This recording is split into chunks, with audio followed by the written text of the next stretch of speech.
મને સારું મગજ આમ જોયે તો એવું લાગ્યું કે આ એ જ છે. હા, નીચું પડતું હોય તો આ બાજુ આવી જાવ.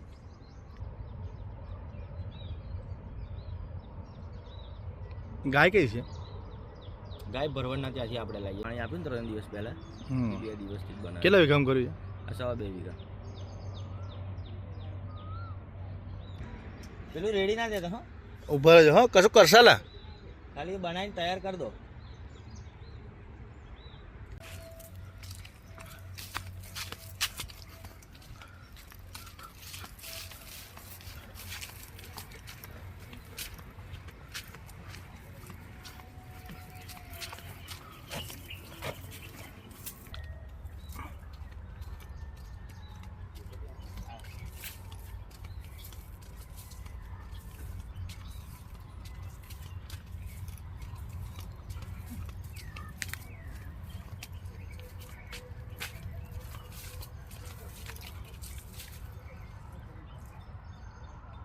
આપનો પરિચય? મારું નામ છે અજયસિંહ ભારતસિંહ પરમાર.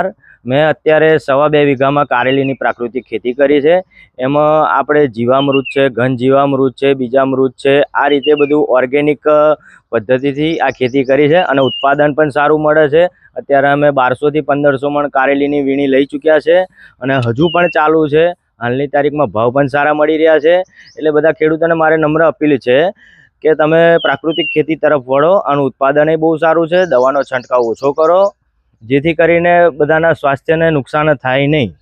એટલે તમે આ પ્રાકૃતિક ખેતી બહુ સારી છે અને ઉપજ સારી મળે છે. ધીમી ગતિએ પહેલાં શરૂઆતમાં એવું થાય છે પણ પાછળથી ઉત્પાદન ઘણું સારું મળે છે અને આનાથી આરોગ્યને કોઈ નુકસાન પણ નથી થતું. આપણા રાજ્યપાલ શ્રી દેવવ્રતજી આચાર્યજી જે આત્મા પ્રોજેક્ટ જે ચાલે છે જે પ્રાકૃતિક ખેતી માટે, એ બહુ સારું અભિયાન ચલાવી રહ્યા છે. તો બધા એ તરફ વળો જેથી કરીને આરોગ્યને કોઈ નુકસાન થાય નહીં.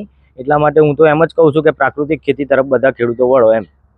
આપ ખેડૂતોને શું તમે મેસેજ આપવા માંગો છો? ખેડૂતોને એ જ મેસેજ આપવા માગું છું કે જે આ પ્રાકૃતિક ખેતી છે એ તમને ઉત્પાદન શરૂઆતમાં થોડું ઓછું મળશે પણ ધીમે ધીમે એની જમીનનો જે આપણે એ બધું બદલાશે પછી એનું ઉત્પાદન તમને સારું મળશે અને આનાથી શરીરમાં જે બધા રોગ પ્રતિકારક શક્તિઓ છે, આ છે તે છે, એમાં ઘણો બધો વધારો થશે. તમે આ જે ખાતર છે એ આખું કેવી રીતના પ્રોસેસ થઈ? આમાં અમે જે બનાવીએ છીએ એ ગાય આધારિત કરીએ છીએ.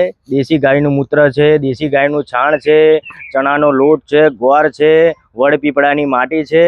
આ રીતે બધું અમે જીવામૃત અને બધું તૈયાર કરીએ છીએ અને પાણી સાથે અમે આપીએ છીએ. પછી ગૌના મૂત્રનો છંટકાવ કરીએ છીએ. અમે દવા તરીકેનો ઉપયોગ કરીએ છીએ લીંબોળીનો. આ રીતે બધું ઉપયોગ કરીને અમે આ સફળ ખેતી કરીએ છીએ.